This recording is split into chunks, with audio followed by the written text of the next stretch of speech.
At the Dragar family's cradle, every child is forced into the final evaluation test called pancration, a brutal fight with no rules where students can be injured, crippled, or even killed. The instructors choose the opponents, and for years our boy Zeke always ends up facing the same bully, Leon Conrad. Leon steps into the arena, already laughing because in the past he always beat our boy until he begged for his life. Everyone expects the same humiliation again. Even Zeke's cousins mock him from the crowd, calling him useless for showing up after losing so badly before. But this time something is different. When Leon pats Zeke on the head and calls him inferior, Zeke immediately fixes Leon's mouth with his critical strike, sending him crashing to the ground before the match even begins. The instructor tries to scold him, but Zeke releases a terrifying bloodlust and says everyone should always be ready on the battlefield. This sends a chill down the instructor's spine. Leon gets up trying to save his broken face. The instructor begins the fight, and Leon immediately dashes, trying to close the distance. When Zeke tries to counter, Leon dodges the attack, grabs Zeke's legs, and attempts an MMA takedown. Well, biggest mistake because his head starts spinning, and he doesn't know what happened. The instructor who's watching couldn't believe his eyes because Leon tries to take down Zeke, but Zeke kneed him so fast and got out of his grasp. This made him wonder if he was still the same kid he knew. Meanwhile, Leon is still shaken, but bro doesn't give him a chance, and Muay Thai kicks him. Leon tries to toughen up and counter, but Zeke can see his attack in 4K, grabs his arm, and slams him, so when the dust settles, Zeke is on top of him like an absolute menace and finishes the job. Well, how does this guy become so strong? The reason? In his past life, he was cast out because in the household Dragar, he was the first failed awakener and ultimately hunted down and killed. But before he dies, the ancient relic he finds activates because of his will to survive, and the next thing he knows is he is in his room looking at a strange system window. Looking at the strange panel, he sees that he has received the ancient dragon's blessing and is already a healer. To confirm what the system said, he tried to use his ability and it activated. He then remembered that in his past life, he only became a healer in his 20s, right after the Ether Hall was unlocked. To confirm his hunch, he tried to use his Ether Hall and it was already unlocked. He realized that his trained body no longer exists, but he returns with his past skill and memories. This is why he can now defeat his bully. Recognizing some of his bullies from the audience, he tells them that if they have something to say, they should come down. Bro really aura farms. Annoyed what Zeke just said, another of his cousins, Jake and Vartuk, decides to choose Zeke as his next opponent. Zeke agrees to this, but lets him know that he is not interested in fighting him alone because the fight would be too boring. Zeke confidently tells Jaken's servant, Liam Stone, that he is free to join his master. Jaken angrily asks Zeke if he just found a way to insult him, and Zeke adds salt to his injury, saying yes. Jaken angrily steps into the arena, and Liam follows him. The instructor urges Zeke to stay calm and wait for instructions before making a move. Deep down, Zeke is just glad that he is finally seeing Liam Stone again. Apparently, in his past life, Liam was known as the Mercenary King. In his past life, Liam didn't get the benefits that other nobles got because he was Jaken's distant relative. He begged to join the higher education of the academy, Valhalla, but in the end, he joined the Knight Order of a small nation called Barignon. After the fall of Barignon, he ended up becoming a mercenary. After so long as a mercenary, he became a Red Knight and started his own stone. Liam united the three largest mercenary groups and was called the Mercenary King because of this. Because the Empire hired the stone mercenaries, Liam had no choice but to enter the continent wars, and since Zeke was a northerner, he had no choice but to face Liam on the battlefield. However, Zeke believes that things can be different this time around. The instructor then starts the battle, and Jaken comes rushing at Zeke, but he easily grabs his punch. Zeke stops his attack pretty easily while reminding him that he already suggested that he and his servant attack him at the same time. Jaken still thinks Zeke is messing around, and he throws a kick at him, but Zeke easily blocks the attack.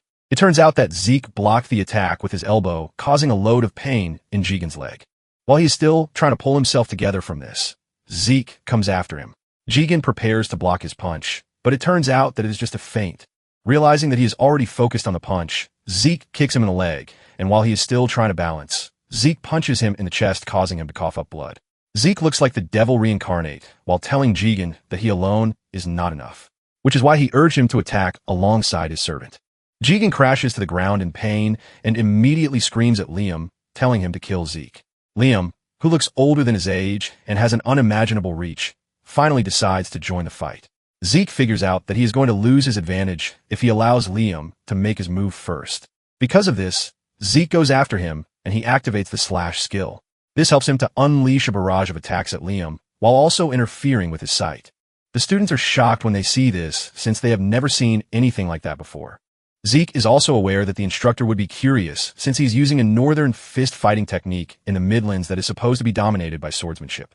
However, Zeke is already feeling the blowback from using the skill, showing just how weak his body was when he was young.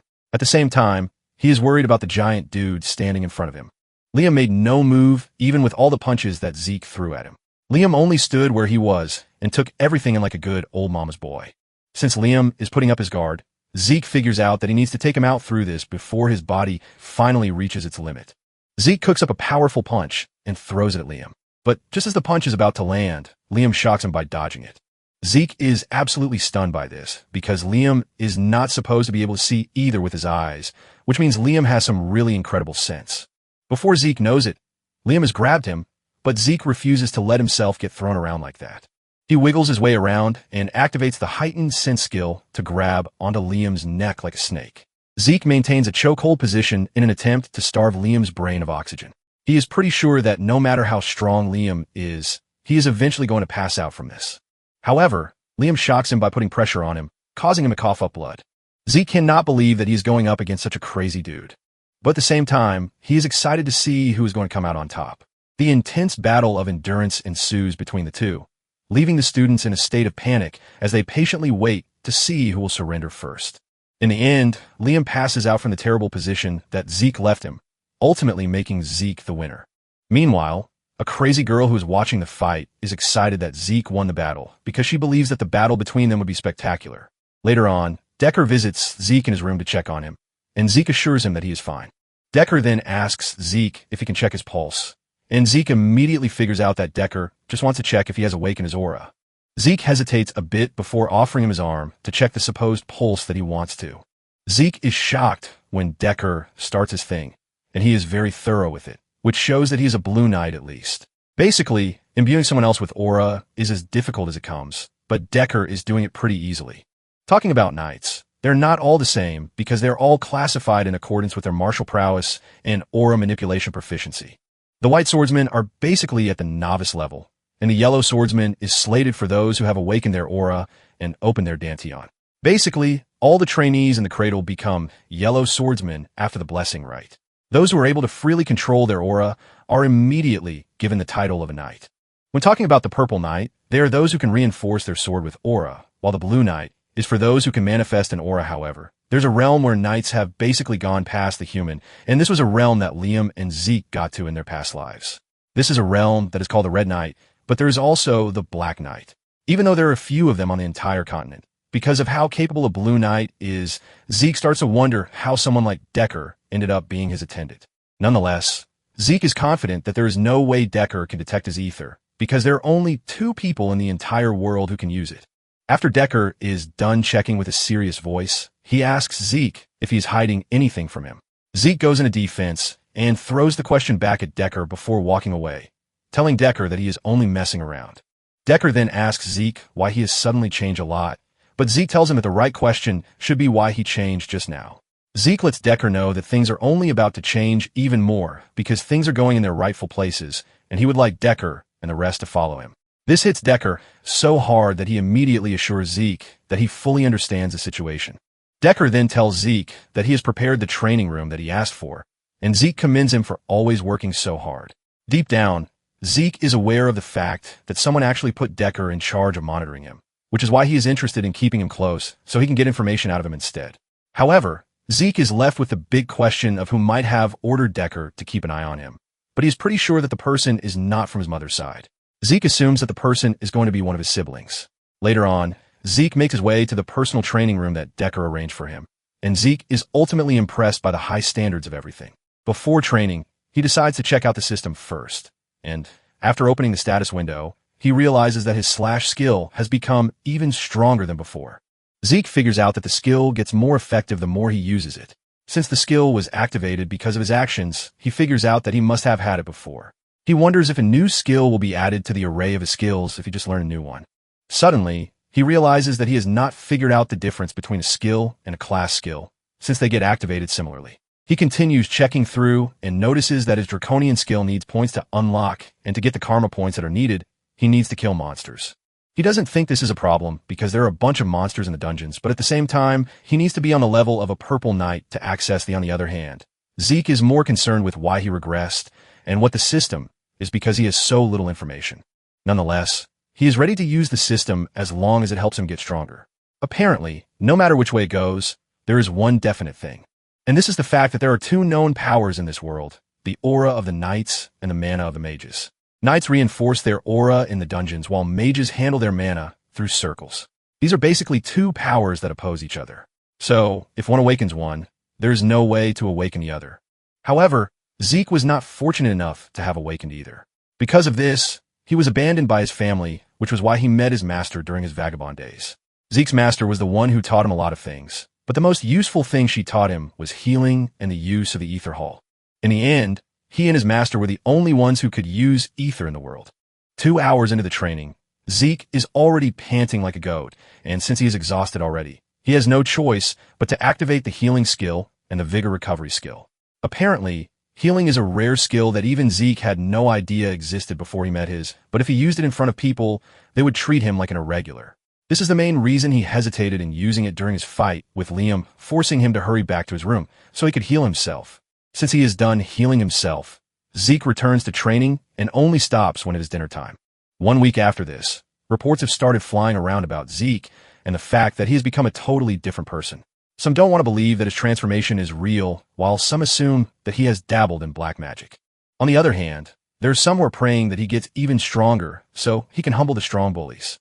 Zeke's cousins, including the stern girl, Reyna Tehran, are seen having a meal together in preparation for the swordsmanship duel that is coming up.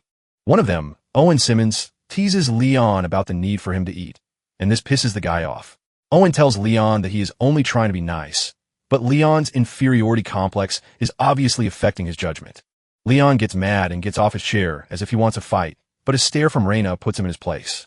The topic soon shifts to Zeke and what they're going to do about him.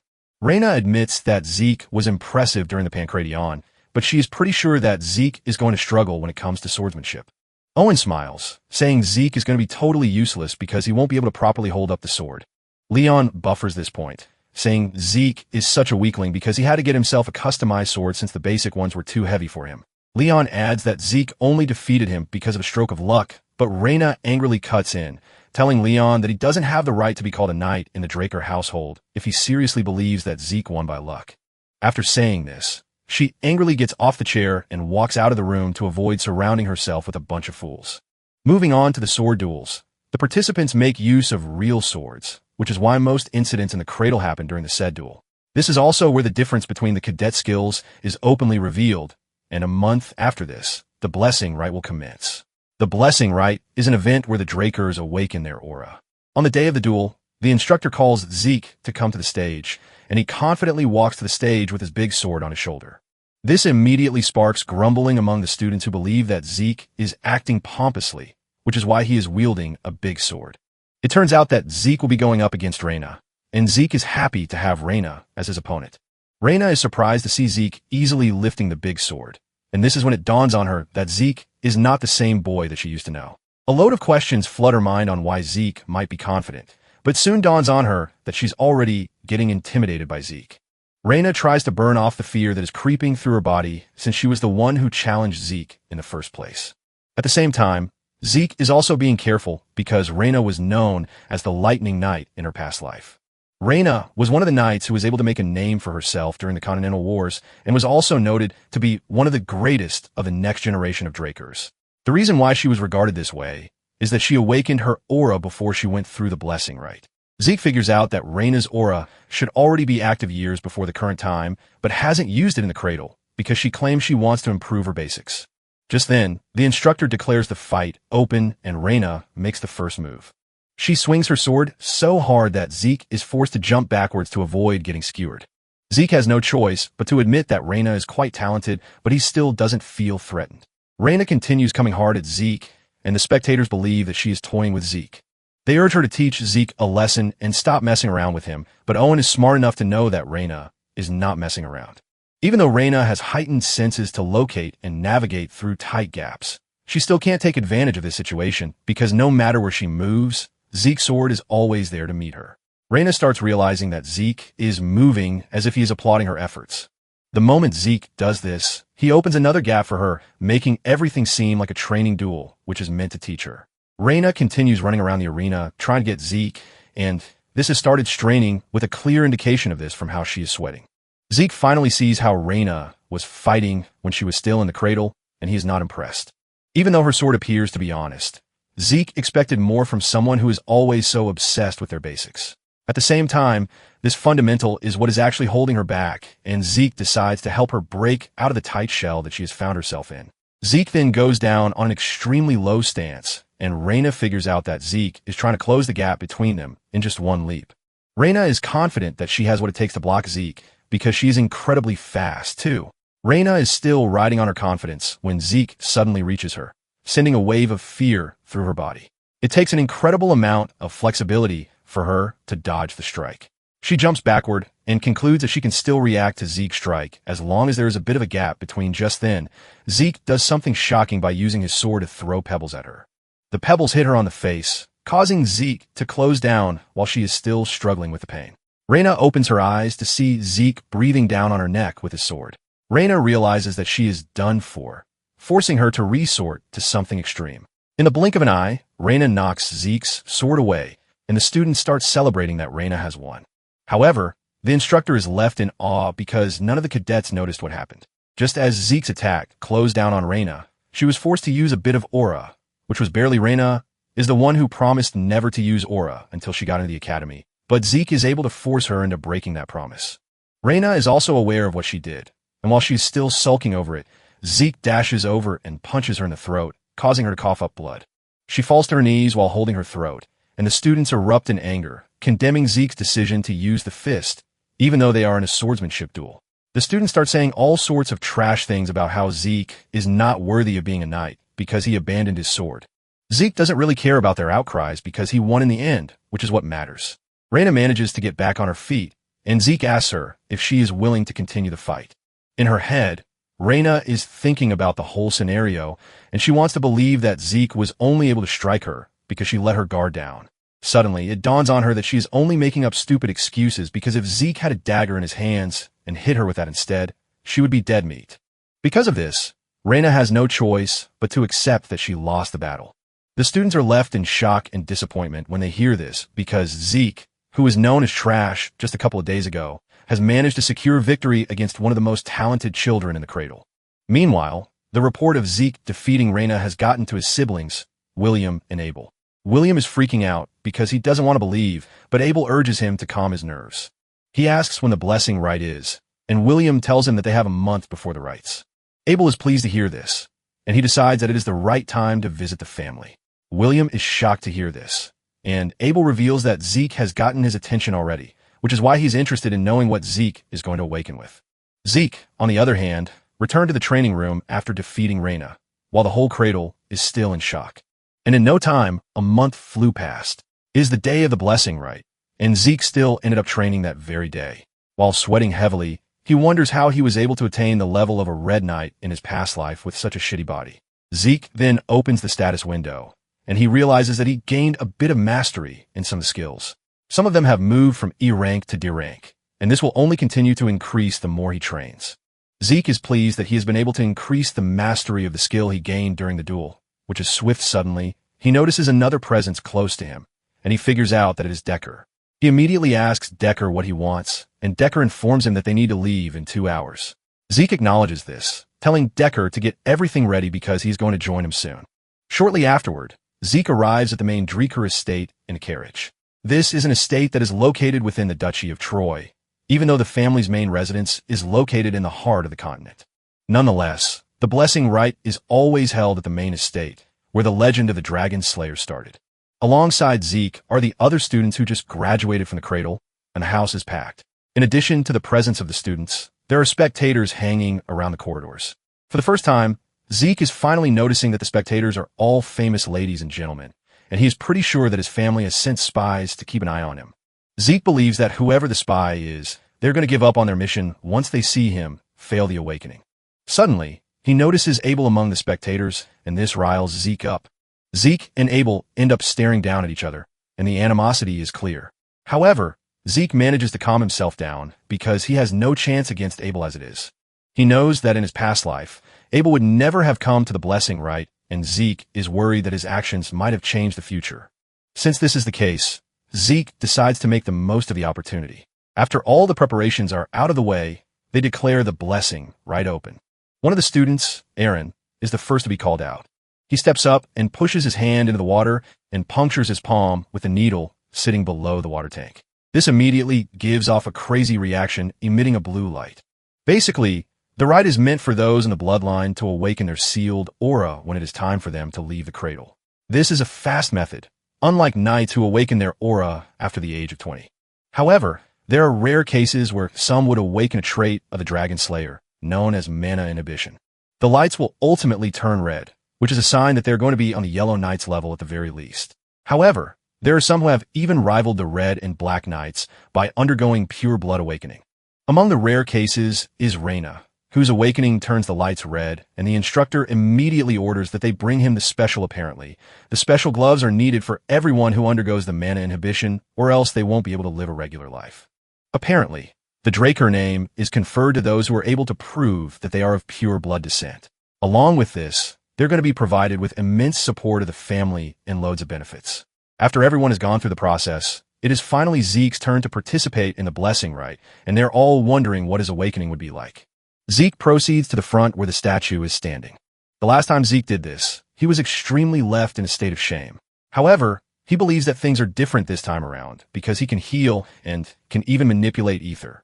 In addition to all of the things he has endured, Zeke leaves his fate in the hands of the statue, hoping that he comes out with something tangible.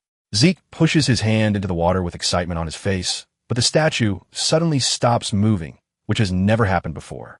The crowd is left wondering what might be happening, and Abel in particular has his eyes peeled. Zeke slowly pulls his hand out of the water, looking totally disappointed because nothing changed. Zeke is pissed that he became very confident because Abel is present in the room. The crowd starts murmuring, talking about how trash Zeke is because of his rite process, even though he has the blood of the head of the family. Some waste no time assuming that he was only able to beat Reina because he used a trick. Zeke is also disappointed, but he lifts his spirit with the fact that there are other ways for him to get stronger without the awakening. Just as he is about to walk off the stage, he gets a message on the status window. The system apologizes, saying there was an error during the process, which is why the message got. Zeke stands there confused, and the system informs him that it has found the missing part of the information, and the class information has been input using the system's authority. After revealing this, the system reveals that Zeke's talent has been identified as that of a healer. Just then, the system informs him that he has unlocked a class, and it is said to be a rare one. Zeke is left in disbelief when the lights in the room suddenly go up in red, signaling that it is a pure blood awakening. The crowd is left in awe as they cannot believe that Zeke is starting off from the very top. The system continues with the information that it is passing on to Zeke, letting him know that the terminal has been able to make a connection. Because of this, the ancient dragon's blessing, which is sealed within the user's soul, has been activated. Zeke's body starts glowing, and the system informs him that the talent of kin, known as the fighter's blood, has been awakened. In addition, the system lets him know that his awakened talents have been combined, and because he has a combination of rare talents, a new class has been created. Zeke watches in disbelief as the system informs him that he has given a unique class called Immortal. Another shocking thing happens when the light around the statue turns golden, which is the first. However, they still counted the whole thing as a pure blood awakening because of the traces of red light that remain. Zeke already knows that people are going to have their doubts, but at the same time, he is worried that everything might work against him if he tries to say anything. While the crowd is murmuring about what is going on, Abel steps in, asking them why they are all tense when they are supposed to be celebrating since they are blessed with 2 pure blood awakenings in one batch. The moment he says this, the crowd agrees with him, saying he is right. Abel then orders the instructor to get his brother his special gloves, and after putting them on, Zeke can see just how hefty the gloves are. Deep down, Zeke is not happy with the fact that he might be forced to receive help from his trash brother. After the conclusion of the rites, the host informs them that they are going to organize a party to celebrate. As expected, Zeke is not interested in the party and would rather burn himself out in a training room. He sneaks out of the hall to try to find a training room, but his brother appears behind him, calling his name.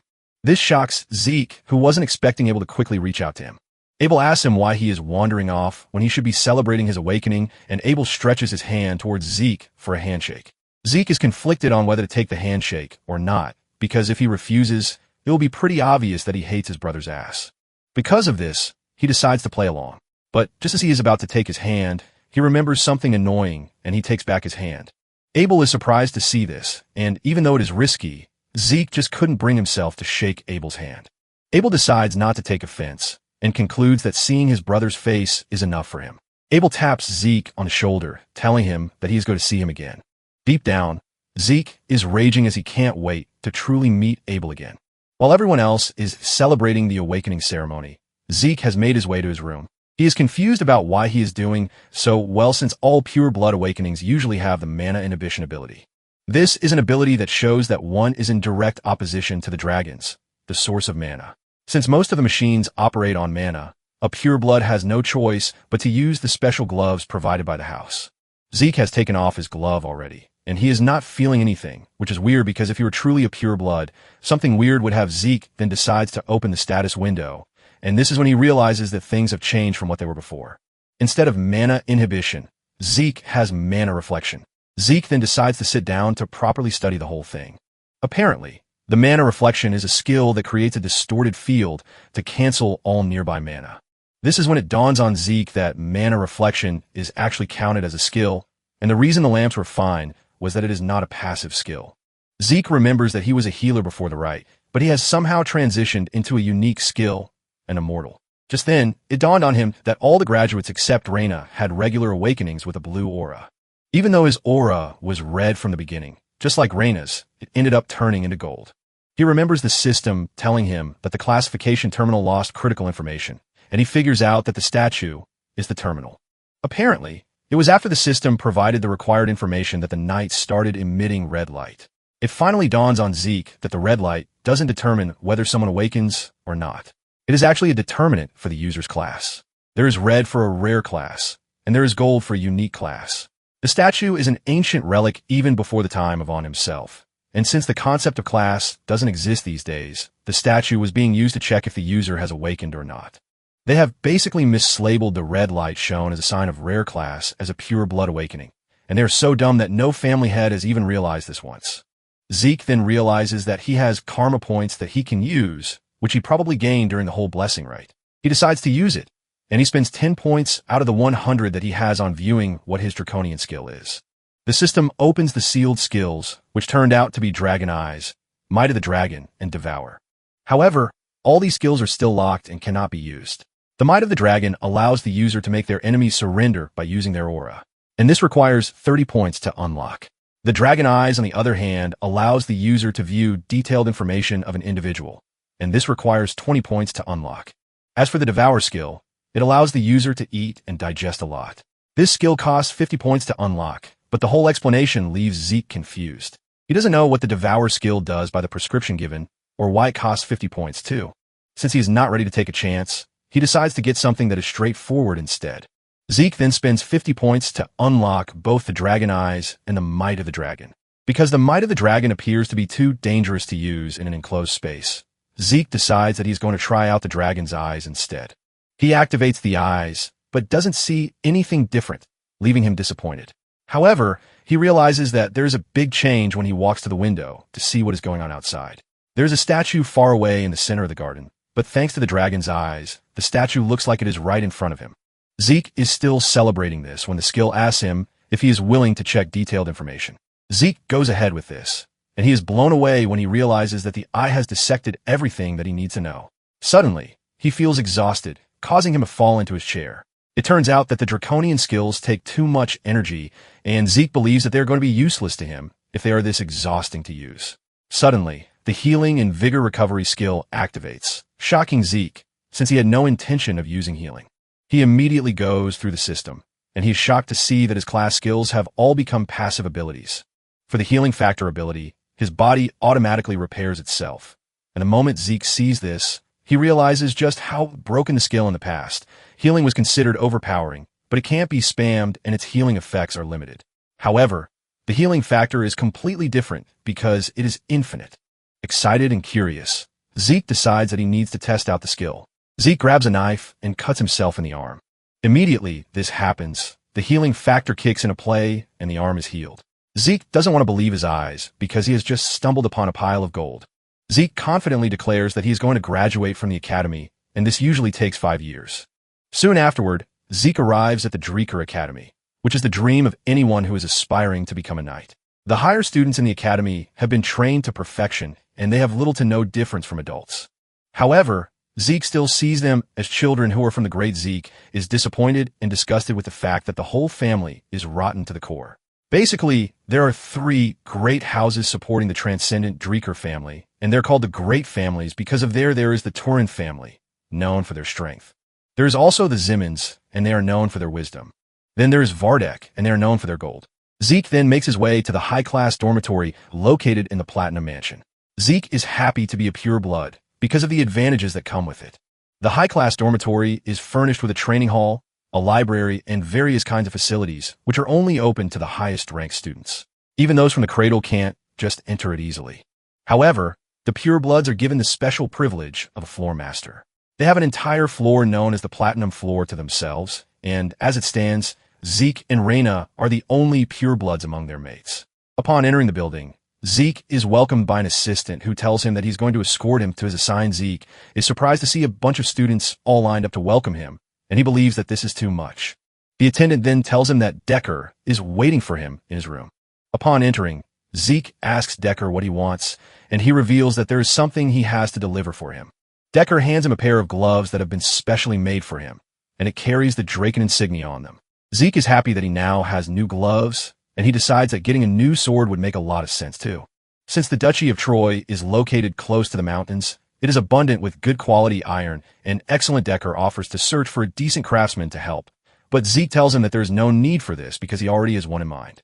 Since he is willing to meet the blacksmith in person, Zeke tells Decker to go ahead and set up an appointment for him. Zeke hands him the name of the blacksmith, Galleon Halbert, surprising Decker, since this is the first time he will hear the name. Nonetheless, he promises to contact the blacksmith immediately. Before leaving, Decker reminds him that classes are starting the next day, and he urges Zeke to review the relevant documents before after Decker's departure. Zeke sits down to assess his situation, and he figures out that he's going to have a bulk load of freedom to do what he wants, since he is on a platinum floor. Just then, he hears a knock on the door, and he urges whoever it is to come in. A maid then enters the room, telling Zeke that Reina has sent him a dinner invitation. Zeke is shocked to hear this, but because he is curious, he tells the maid to take him there.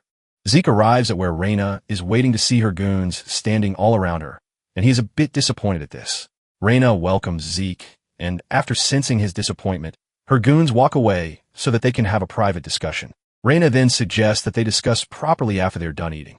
While preparing to eat, Zeke is fully focused on how Reina is controlling her aura using her lower abdomen. Even though she is aiming higher, Zeke is disappointed that Reina's swordsmanship skill is stuck in the mud. Minutes later, the two have consumed a mountain of food and are finally ready to talk. Reina goes straight to the point, telling Zeke to accept the Turan family support. Zeke counters her, reminding her that they are both pure bloods. However, Reina tries to enlighten Zeke about the privileges that come with having a great family backing him. She mentions all of the sweet things that the family will provide, while also saying Abel himself has received support from his maternal family, the Zymans family. It turns out that Zeke, on the other hand, is not receiving any support from his maternal family, and Reina has no idea why this is. After saying everything she needs to say, she then tells Zeke with a stern voice to accept the Turin family support. Without thinking twice, Zeke basically says no. Just as Zeke is about to stand up to leave, Reina asks him why he doesn't want the Turin's family support. Zeke lets Reina know that she is getting everything wrong. He has no beef with the family, but he is rejecting the offer because he already has everything that he wants since he is a pure blood awakener. As he walks away, Zeke tells Reina that he's going to give him one piece of advice as gratitude for the meal. Zeke lets Reina know that her sword has too much strength behind it, and he is pretty sure that she is conscious of the men around her. Zeke then lets her know that her greatest strength is the fluidity that arises from having a flexible body. Zeke urges Reina to stop receiving attacks head-on with the aim of crushing her opponents with strength. Zeke says fluidity helps to open her opponent up, so she can land a single delicate strike. Zeke assures her that if she is able to do this, she is going to grow stronger than she currently is. After saying everything he wants to, he leaves. Reina immediately bangs her hand on the table in annoyance, while thinking about the herald of the family, which is strength. Reina is pissed because she is basically following her family's tradition. Suddenly, it dawns on her that Zeke might actually be right because she had been obsessed with becoming a person fit to carry the Turin. This is basically what has been subconsciously projected on the way she moves her sword.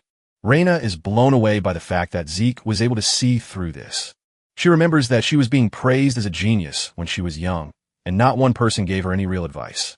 However, Zeke has just broken through to her to tell her the truth that she has always been avoiding. Later on, Zeke realizes that he is pretty fine even though he was training all night, and this is thanks to the infinite stamina. This is a skill that takes away any form of fatigue quickly. In his past life, he suffered in the academy, but he is currently enjoying life as it comes. Zeke is forced to admit the basic truth that money and power rule everything. Zeke is walking through the school without disturbing anyone when Owen and his goons show up. Owen is the third son of the Zymans family, which is one of the three great families. Just like the others, Owen used to bully Zeke in his past life, but he used others as a proxy while making sure he maintained his own image. Owen then walks up to Zeke asking him why he didn't reply to the dinner invitation he sent to him the night Zeke smiles, before casually telling Owen that he is not obligated to reply to every letter that comes his way. This immediately crushes Owen's ego, forcing Owen's giant servant to interfere. Zeke is confused to see a dog running off his leash, and he asks him who he is. The dude acts all cool, but Zeke is not really up for his shenanigans, and he tells him that he is free to look cool in front of his master, but he urges him to keep in mind who he is speaking to. This vexes the guy, causing him to dash at Zeke, but Zeke dodges the attack. The dude finally introduces himself, saying he is Durbin Roswell, and he is known as the Mighty Durbin. Durbin tells Zeke that he's going to teach him some manners because of how he spoke rudely to Zeke. Zeke laughs when he hears his name, and the fact that he makes fun of him saying he's not a knight yet, but he already has a Zeke angrily dashes at Durbin, and before he can even react, Zeke sends him flying with a powerful punch. Durbin is buried in the ground from just a single punch, and Zeke asks the rest if there is any one of them who is willing to challenge him. Zeke urges Owen to pick one of his people to fight him, but Owen doesn't make a move. Owen simply tells Zeke that he is too full of himself, but Zeke just ignores him and walks along. It turns out that the Draker Academy is split into two classes. There's a regular class, where those with no talent are taught that they can do anything as long as they put in the effort. There's also a special class that are free to choose their subjects freely outside of basic subjects. The elites are usually gathered in this special class, and this is why Zeke excitedly joined the class. However, he is disappointed when he gets there to see that the people in the class are the same dudes from the cradle. He doesn't see the class as a special class, but as the cradle class. The instructor then informs the students that they have a special someone in their midst. This said person was the commander-in-chief during the Eastern Empire War some 20-something years ago. In addition, he was also the hero who stopped the Empire's invasion with their resourcefulness. And this said person is Dean Howard Draker. Howard shows up waving at the students who are all excited to see him because he is a war hero. He is worshipped because he is believed to be a war hero and tactical genius. However, Zeke knows the real truth behind everything. Apparently, he leaked information to the enemy just so he could survive, but this ends up throwing the enemy into chaos. Zeke sees him as nothing but a traitor who got lucky. In addition, he was also the one who made sure Zeke was kicked out of the academy in his past life.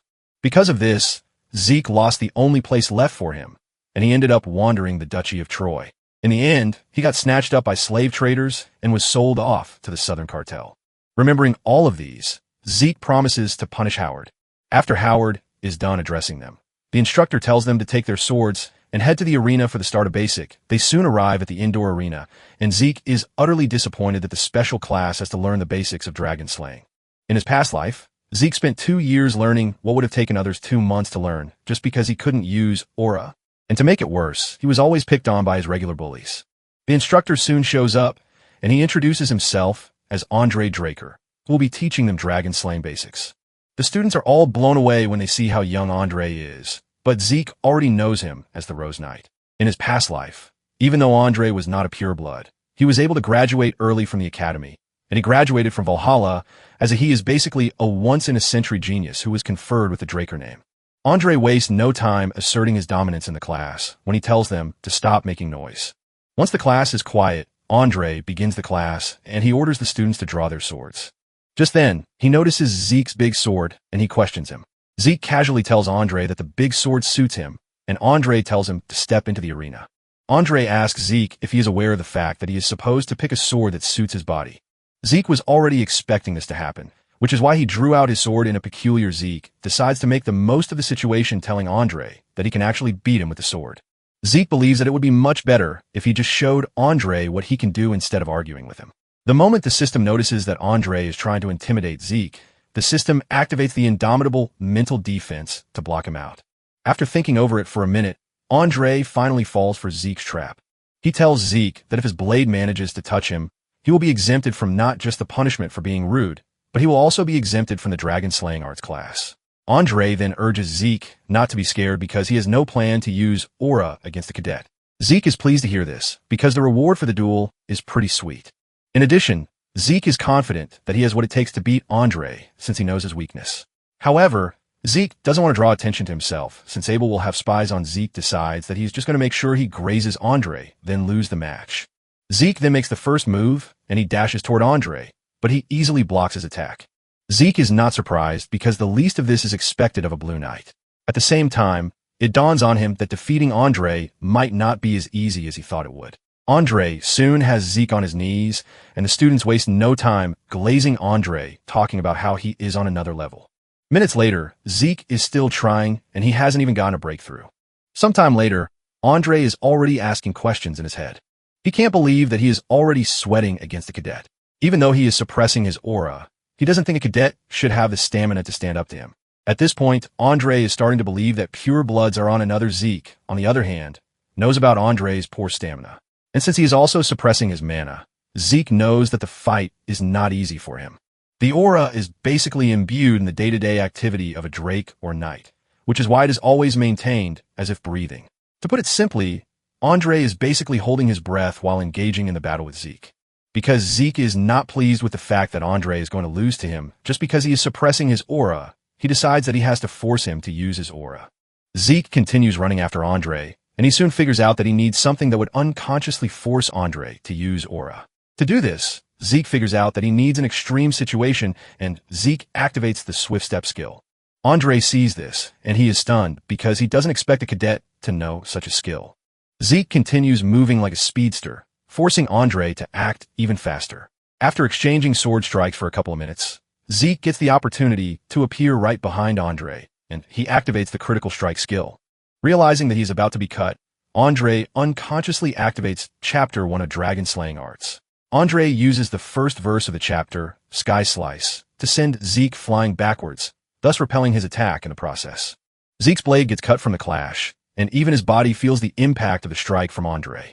Without wasting time, the healing factor skill activates, but Zeke has achieved his aim, and he decides to collapse to properly sell the act. Medical staff immediately rushes over to check on Zeke, and Andre sheathes his sword before declaring that Zeke has been exempted from the class. Still annoyed from the just concluded fight, Andre asks the other students if there is any other cadet who wishes to be exempt just like Zeke. However, the fight that the cadets just watched let them know that they have no chance because of this. None of them emerges to challenge Andre, and he concludes that there is no one bold enough to die among them. Since he has established a level of fear in the cadets, he orders them to get into position for their class. Later in the infirmary, Zeke praises himself for putting up such a good performance. Even though he didn't get to graze Andre's clothes, he was able to get him to use the aura he said he wouldn't and even acknowledge his abilities. In the end, Andre got disciplined while Zeke got himself some free time, which is a win-win situation. Zeke remembers the last attack that Andre used, which is the most basic move of the Dragon Slaying Arts, Sky Slice. However, it had so much force behind it because it came from a Blue Knight. Nonetheless, Zeke believes that he still has what it takes to defeat a Blue Knight because he has the stamina and healing factor to keep going. However, Zeke is not ready to settle for the barest minimum because he is aiming for an unimaginable power that will not let him be subjected to anyone's command. Zeke is thinking about this when a redhead with a bottle of booze suddenly appears beside his bed. The dude calls Zeke Arthur's youngest son, and the sudden presence of the dude scares the hell out of Zeke. Zeke can't believe that he didn't even get to sense the dude, even though the strong stench of booze is all over him. At the same time, Zeke can't believe that the dude is casually addressing the patriarch, Arthur, like it is nothing. Zeke then asks the dude who he is, but the dude throws another question at him, asking him how he did what he did. Zeke plays a fool, asking the dude what he meant by this. The dude sees through Zeke and reminds him that he was inflicted with an internal wound when fighting Andre, but healed the moment the dude says this, Fear creeps into Zeke's body because he can't believe that someone has caught on to the fact that he is using healing. The system senses the fear in his body and activates the indomitable mental defense to help out. This helps Zeke to calm down, and he concludes that there is no one in the academy who knows about healing. Because of this, Zeke continues to act like he doesn't know what the redhead is talking about. Realizing that Zeke is not ready to slip up, the dude suddenly attacks him with the aim of cutting off his head. However, Zeke is able to react to this, and he dodges the strike. He leaps off the bed believing that the redhead is an assassin who has been sent to finish him off. Zeke is able to grab a sword, and he throws the bedsheet at the redhead to impair his vision. The redhead laughs when he sees this, admitting that Zeke has some trick up his sleeve. Since he is in danger, all of Zeke's senses have come to life, and the system activates the skills needed for his survival. Like the precise stab skill, Zeke's senses are letting him know that failure to kill the redhead might actually result in his death. Zeke cuts through the sheet, aiming to catch the redhead by however. He is the one who was surprised as the dude easily catches his sword while complimenting his adaptability. The dude smiles at Zeke, saying he is operating just like a mercenary would. And this sends a bulk load of questions into Zeke's head. To jump backwards, leaving his sword in the dude's hands, while at the same time wondering who the guy is. It dawns on Zeke that the dude just mentioned the word mercenary. And this gets him asking himself if the dude knows anything about his past life. The dude continues messing with Zeke by throwing his sword to him, telling him that as a Draker, he is not supposed to abandon his sword. The dude then tells Zeke that he appears to be more suited to be a mercenary rather than a knight. Zeke heaves a sigh of relief when he hears that this is what the dude meant, not that he actually knows anything about him being a Draker. At the same time, Zeke senses something overwhelming, which he has not felt since he fought his master. Zeke admits that the dude would easily kill him if he wanted to, because there is a considerable amount of skill gap between them. With this, Zeke figures out that the dude is at least a red knight. The dude then asks Zeke what he is doing with such a huge sword while also complimenting him. These brief words from the dude immediately tell Zeke that the guy might be stronger than he thought. Just then, the door opens and Andre enters. Andre is shocked when he sees the dude, but he quickly moves through the situation as he addresses the redhead as Garden Keeper Dexter. Zeke is shocked to hear that such a strong fellow is the Garden Keeper. The redhead then asks Andre how he knew he was at the infirmary, and Andre replies that he sensed him in the training room earlier. Before saying anything else, Andre tells Zeke that he is free to leave since he has already been treated. As he is about to leave the room, Dexter tells Zeke that he is free to come to the greenhouse if he is free because he is willing to teach him something useful. Just as usual, Zeke refuses the offer, causing Dexter to start lashing out saying Zeke is just as arrogant as Arthur. The moment Zeke steps out of the room, Zeke figures out that Dexter is fooling himself by saying he is a garden keeper. Since he has the rank to call the current patriarch by his name without restriction, Zeke figures out that the dude is the person who had only one disciple, Andre. This person is none other than Duke Draker, the Gale Knight. Duke is one of the Black Knights who has the martial force to fight a whole kingdom by himself. After he suddenly disappeared, it got everyone worried. Zeke cannot believe that someone as strong as he is living a quiet life at the academy. Zeke then concludes that Andre must have come to the academy because of him, too. Duke is said to be so strong that he basically obtained the Black Knight status just because he liked the color black. Without a doubt, Zeke can see that Duke is showing a strong interest in him, but he is not ready to receive teachings from him just because he showed slight interest. Zeke is aiming to learn Duke's secret move. If at all, he is going to learn something from him, and he plans to change Duke's interest into tenacity. Later on, Zeke finds himself in the magic class that is headed by the magic theory professor, Fennon. While Fennon is busy stressing himself to teach the class, all of them, except Zeke, are asleep. Fennon soon asks a question, and since no one is showing interest, he is not expecting an answer. But to his surprise, Zeke contributes to what he just mentioned. Fennon almost dies of excitement, and he admits that it is his first time getting a question. Fennon excitedly explains everything that Zeke needs to know about mana transfer to him. The moment the class comes to an end, the others wake up and are ready to leave. They're not worried about the fact that they slept because they believe that learning about magic theory at a night academy is pretty useless. On the other hand, Zeke is impressed by how Fennon delivered his lecture because he made it pretty easy for him. Zeke stands up to leave, but Fennon runs after him, stopping him. Zeke then asks Fennon what the problem is, and Fennon expresses his excitement that he had a proper class thanks to him. Because of this, he tells Zeke that he is free to show up at his research lab anytime he wants if he has anything that he is curious about. Fennon then reveals that he is a Delpoa Magic University Scholarship alumnus, which means he knows a lot. Zeke is shocked when he hears this because an alum from the Magic University of Delpoa is no small fry. This is basically the nation where magic originated.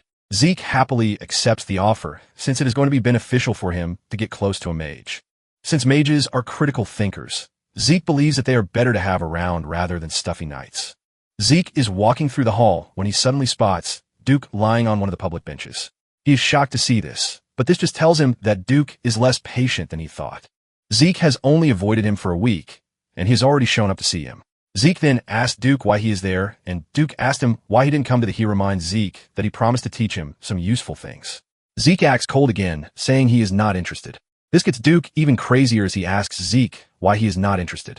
Zeke admits that Duke is talented, but he tells him that he is currently busy with individual training. It turns out that Duke is not a man who takes no for an answer, and before Zeke can even react, Duke has gotten to him. Duke knocks him out with a perfect hit to the back of his neck, and when he wakes up, he finds himself in the greenhouse. Zeke can't believe that Duke literally knocked him out just because he had been waiting for a week. Zeke is still looking around when Duke appears in front of him. Zeke asks him if he abducted him, and Duke admits this, saying he is interested in him, which is why he did. Zeke cannot believe that Duke is not even hiding his intentions, showing just how impatient he, however. Zeke doesn't think it is time yet for this. Zeke activates swift steps in an attempt to run away, but Duke easily catches up to him. Zeke gives it another try, but the result remains the same. Zeke realizes that Duke is still treating the whole thing as a joke, and figures out that he needs something to get him serious. Zeke then asks Duke why he is interested in him, and Duke replies that he wants to know how Zeke's internal wound got healed. This is when it finally dawns on Zeke why Duke is chasing him around. Zeke then decides to spice things up by telling Duke to make him answer the question if he is really curious about it. Just then, Duke vanishes, leaving Zeke to start wondering where the dude is. By the time Duke reappears, he comes back with Zeke's sword. He throws Zeke his sword, telling him that they need to make a bet so that things will be more interesting. Duke tells Zeke that he's going to get access to one wish if he can graze his clothes. However, he tells him that he is free to give up on the duel, but to do this, he's going to tell him everything that he has been hiding. 3 hours later, Zeke is still up and running, leaving Duke totally surprised and stunned. Duke has figured out that Zeke doesn't only have unimaginable stamina, but he appears to be invincible because his healing is limitless.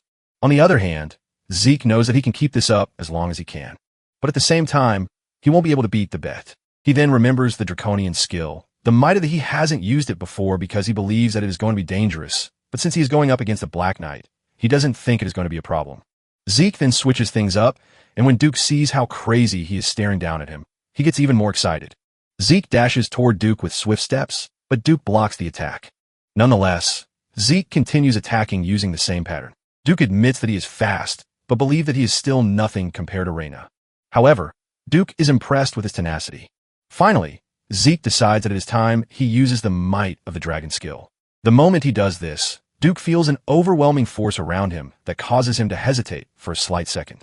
Zeke then makes use of this to unleash a cloud of dust to impair Duke's vision.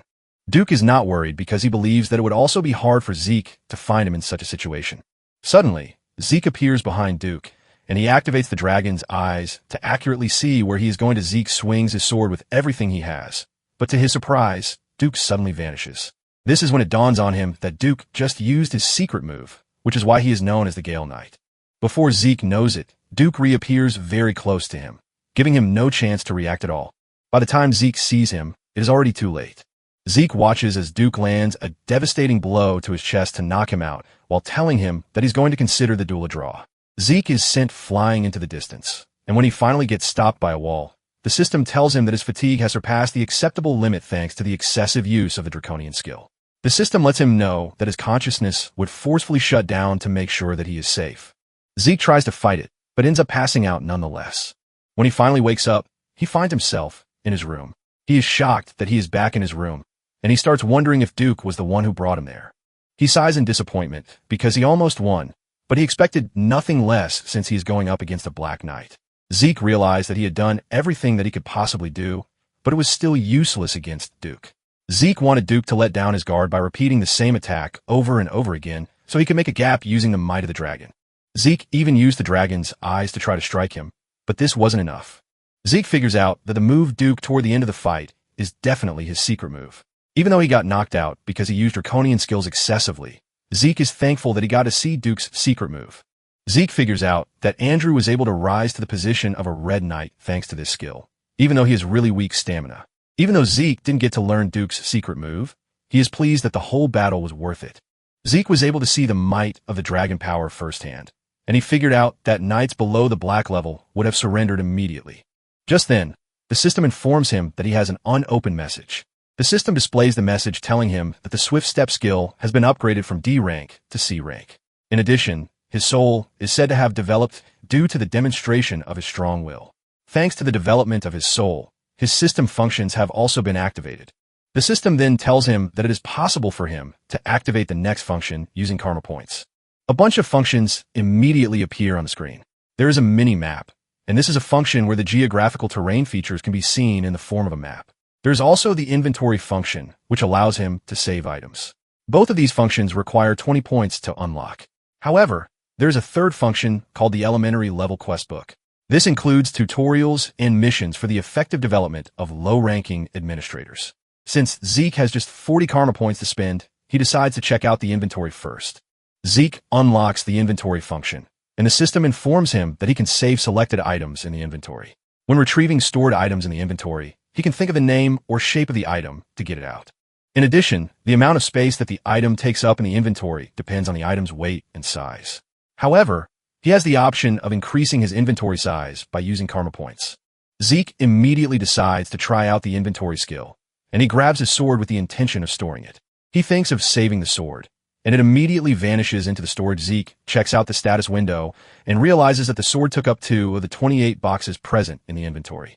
Zeke finally understands what the instruction meant when it said that the space an item it takes are dependent on its weight and size. Since he only has to think of its name or shape to retrieve it, Zeke also tries this out. The moment he thinks of it, the sword reappears in his hand. Zeke is extremely pleased because he realizes that it is actually better than subspace. It then dawns on Zeke that he is still a low-rank administrator, and he wonders what would actually happen when he reaches a higher rank. Since the points appear to be hard to come by, Zeke figures out that it would be stupid of him to use them recklessly. Just then, Decker knocks on the door, asking him to come in. Zeke grants him permission to do so, and Decker tells him that there is a message for him. Decker says the sender said Zeke would already know it is once he says Garden Keeper Dexter. Zeke smiles as he receives the letter to read the contents. He realizes that the duel wasn't a total failure because Duke told him that he is free to come again if he ever wants to challenge him. Zeke finally realizes what Duke meant by calling the duel a draw. Zeke is basically pleased that he still has another chance to get what he wants from Duke. Decker then tells Zeke that he still has one more piece of information to give him. Decker reveals that the information is about the blacksmith that he mentioned. Decker says he has found the blacksmith, and Zeke excitedly asks him when the appointment is slated. Decker then reveals that there is a major problem because the blacksmith refused the appointment. Zeke is stunned to hear this, and Decker reveals the blacksmith says they are no longer making weapons. After the rejection from the blacksmith, Zeke decides to pay him a visit himself. As he enters the shop, he remembers the sword that Galleon forged for him. The sword was named Graham, and it was the best sword Zeke could ask for. The sword was potent enough to be able to replace the use of aura with ether. Now that Zeke has arrived at the said blacksmith shop, Zeke is disappointed to see him wallowing in his drunken state. Galleon is shocked when he sees a teenager entering his forge, and he urges Zeke to leave because it is not meant for children. Zeke is shocked to see Galleon in such a way because he never remembered Galleon being temperamental. This tells Zeke that there have been things that happened before he met him. Zeke decides to do things in his own way by grabbing a bucket of water and pouring it on Galleon to get him out of the trash state he is sitting in. Once Galleon is in a clear state of mind, Zeke walks up to him asking him why he declined his offer for a job. Galleon is a bit confused about what is going on until he notices the insignia on Zeke's glove. Clearly showing that he's a Galleon, immediately bows his head apologizing to Zeke for being such a rude person. Galleon then reveals that he is not currently taking orders because he can't even make what he wants for himself, so he doesn't see how he can make what others want. This is when it dawns on Zeke that even Galleon once went through depression. Zeke remembers that the time he met Galleon, he was already the greatest blacksmith on the continent, but he never told him what kind of life he led before that. Zeke figures out that Galleon obviously didn't want to share his past because of how embarrassing it was. However, Zeke doesn't think he can wait around for Galleon to come around. Just then, Zeke tells Galleon that he would like to see some of his works that he is calling a failure. Galleon leads Zeke to the back of the forge where there are a bunch of swords lying around. Zeke commends him, telling him that swords are looking good. Zeke grabs one of them, and Galleon urges him to be careful, saying the swords might be a failure, but at the same time they are still sharp. Zeke checks out most of the swords and realizes that his calling a failure is actually not, because they are of similar quality to what he was making when he was named the best blacksmith on the continent. However, Zeke goes ahead to use his draconian skill, the Dragon Eyes, to test out the sword, and this is when he sees where the problem is. Zeke then asks Galleon if there's a problem with his forge, and the question shocks Galleon. He is forced to ask Zeke how he knows this, but Zeke cuts him off, reminding him that he just asked him a question. Zeke mentions that he can see that Galleon is mixing several metals together to create a lighter and exquisite material, but it is suffering in durability. Zeke mentions that this happens because impurities remain even after the heat treatment process. Galleon is totally blown away by the fact that Zeke recognized his smelting method and even analyzed a major flaw in the process and its cause. This is when it dawns on Galleon that he might have just met the right person. Galleon then takes Zeke into his inner chambers to show him a design. Zeke is blown away to see such an exquisite design, which Galleon only revealed years later, because it is a blueprint of a magic forge. Galleon mentions that he has nothing to hide from Zeke, because he is the one who just saved him. Zeke is blown away, and he assures Galleon that with the forge his smelting method would work without any hitch. Zeke then asks Galleon why he is not making the forge, even though he has the whole blueprint with him. Galleon mentions that the most important part of it all, the mana energy law blueprint, remains, but the money the magic tower is asking for is 10,000 gold. Zeke hears this and almost passes out because a normal 4-member family's monthly expenses are 10 gold. But this is 1,000 times as much. Zeke finally realizes that it took Galleon 10 years to gather the money needed for the forge. Galleon admits that the money is crazy, but he lets Zeke know that if he ever helps him make the forge work, since he is a Draker, he is going to create anything he wants for him without any money or conditions attached, as long as he is alive. The offer sounds tempting to Zeke, but the whole thing is impossible for him because even as a pure blood, he can't possibly receive the support of 10,000 gold. At the same time, Zeke doesn't think he can give up on Graham, the Sword of Radiance. Zeke starts racking his brain on what to do, and suddenly it dawns on him that Galleon's only issue is mana energy loss.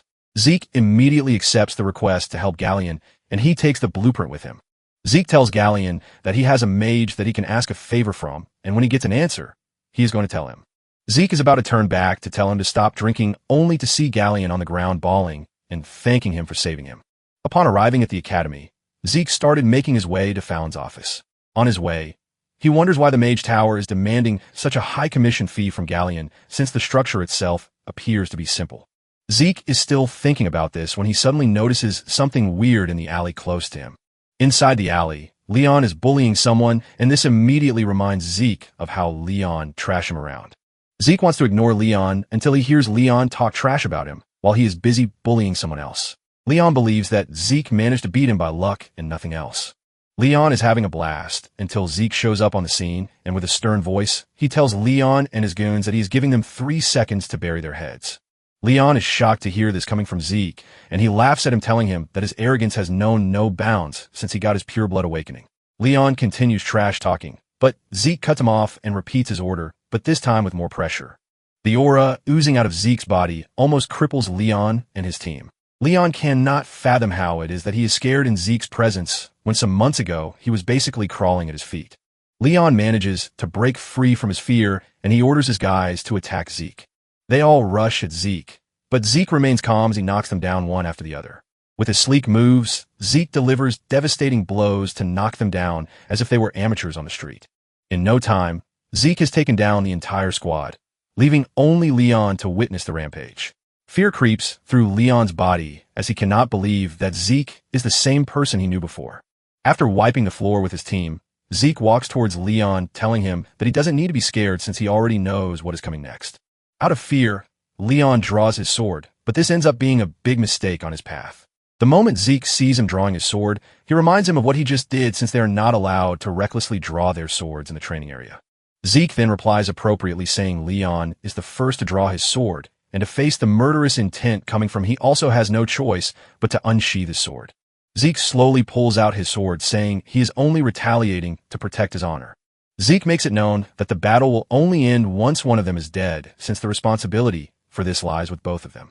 Zeke turns to Liam Stone, who is being bullied, telling him that he is a witness to with a scary voice and aura. Zeke tells Leon that they should continue their. Leon realizes that he is done for if he tries to fight Zeke, and he immediately drops his sword. He addresses Zeke in the most formal way he can, begging him to let him live. Leon urges Zeke to let him go, and Leon, on his knees, reminds Zeke of how Leon treated him when he was in his position. Zeke decides not to kill him, but he cuts off his ear as payment instead. Leon screams out in pain, holding on to his bleeding ear, and Zeke lets him know that he doesn't want to see his ear reattached the next time they see each other, because he is literally going to kill him. Zeke then smashes Leon's head into the ground as final punishment before walking away. As he walks away, Liam stops him, asking Zeke why he helped. Zeke smiles, telling Liam that that wasn't helping him because all he did was for himself. After dealing with the bullies, Zeke makes his way to Fallon's office to show him the blueprint and ask him if it will be possible to make it work. Fallon admits that it is possible to make the design work, and Zeke excitedly tells Fallon that he's going to leave the blueprint with him. However, Fallon urges Zeke to calm down and listen to his explanation first. Fallon mentions that the overall composition is simple, but the problem is the core in charge of power output. Fallon says the core is considered the heart of the machine, but the circuit has some tricky restrictions to it. Fallon mentions that it might look small, but it requires enough power, and they're also going to need a way to adjust the output without delay. Zeke is confused with all the explanations and asks Fallon if it is possible or not. Fallon reveals that there are two options, and given the condition of the core, he might try to adjust the design. However, to do this, it would take at least a decade to redo the design for the core. As if this is not enough, Fallon fixes his statement, saying it would take around 15 years to redo the design. Zeke almost loses his mind when he hears that the design will take 15 years. Fallon then mentions that the second option is that they can avoid the 15-year plan by using an alternative material.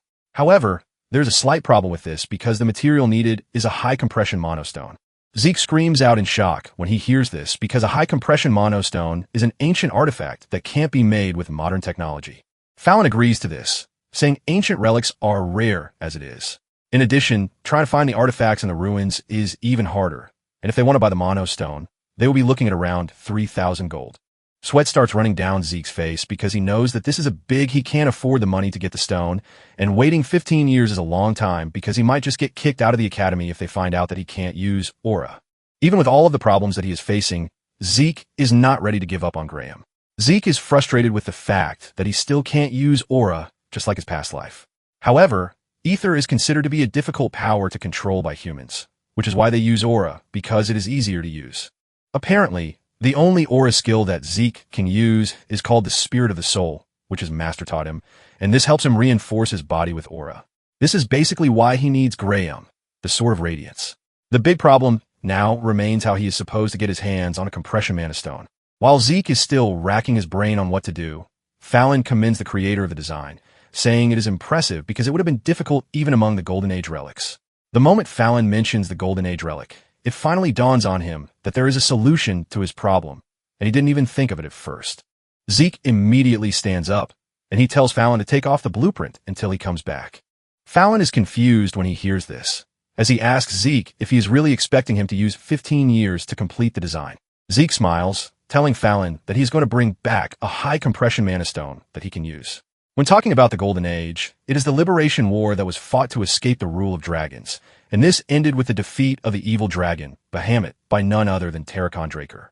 This victory was able to grant humanity a century of peace, and during this time, the ancient relics uncovered within the dragon's lair were the remnants of the age of the Hero King, which is the prime age of magic. Among the relics discovered was the high compression mana stone, which is capable of sustaining the mana needs of an entire village. To search for this relic, Zeke heads to the central library in the academy. Apparently, the library is under constant maintenance, even though it is rarely used, because it is believed to have been established by Terracon himself. During the expansion of a records room, relics from the Golden Age were discovered in the library, and this led to the involvement of the Magic Tower and the Archmage of Nirvana, who is a member of the three great families in the excavation. During these couple of months, several relics from the Golden Age were found, and news of it spread through the continent. Basically, these are events that would still happen 10 years in the future, but Zeke is already aware of everything. Now that Zeke is in the library's record room, he knows that he might search for the relic day and night and still not find them since no one has even discovered it yet. To help with his search, he decides to use the Dragon Eye skill, and as he walks around the room, he is able to quickly locate where he is supposed to look. There's a particular part of the floor that leads to where Zeke wants. By using the soul of the spirit, he is able to cleanly cut out the section that he wants. Apparently, he learned the skill from his master, and since ether materializes a user's will, it helps to apply certain properties like cut, so it can be used in different scenarios. Nonetheless, the skill has its drawbacks, as the user must expend a large amount of ether to perform any of the actions. Just as expected, Zeke gets lightheaded just from using the skill. After cutting a hole in the section of the floor, Zeke gently climbs down and he covers the covered section again. Zeke is shocked when he climbs down to see just how deep the floor is. Suddenly, he senses movements in the corner and he starts wondering what it might be, since it is not until 10 years later that the ruins were discovered. Zeke peeps from where he is and he is surprised to see skeletons walking around. The two skeletons he sees are holding shovels and pickaxes, and there is also no indication that the skeletons were made by a lich. Realizing that it is safe to engage them, Zeke activates the critical strike skill and goes after the two skeletons. With just a single strike, he dismantles the skeletons. Zeke is shocked when a status window pops up to inform him that he has earned 2 karma points for defeating the skeletons. Zeke then remembers that he can actually earn points by killing monsters, and he totally forgot about it, because he was focused on the artifact. Suddenly, the wild thoughts of farming points come to his mind, and he starts chasing the skeletons around the ruins. In the end, he is able to gather 20 points, and he decides to unlock one more function for use. He compares the quest book, minimap, and other functions on the window before finally going for the minimap, since it happens to be the only thing his points can buy at the moment. The moment he unlocks the minimap, a map appears in front of him, and on the corner of the map, he is able to convert the map from 2D to 3D. Zeke is extremely pleased when he sees this, because it basically makes things easier for him. Suddenly, he notices that there is a room on the map that is marked in red. Because of how curious he is, he decides to select the location as his next stop. It turns out that the room is the storage room, and Zeke quickly tells the system to lead him there. The map then provides the quickest route to where he is going. The map looks so detailed that Zeke can't believe what he is staring at. It has all the details, and it is basically better than Google Maps. Zeke starts following the mapped-out directions, and in no time, he arrives at the storage room. At the entrance is a giant door, leaving Zeke to wonder how he is supposed to enter the room. After using his big brain, he figures out that pushing the door aside is the best idea. Zeke tries pushing the door with his left hand, but immediately gives off a weird reaction, telling Zeke that there is a security spell on. He finally realizes that the magic tower and the Archmage of Nirvana got involved.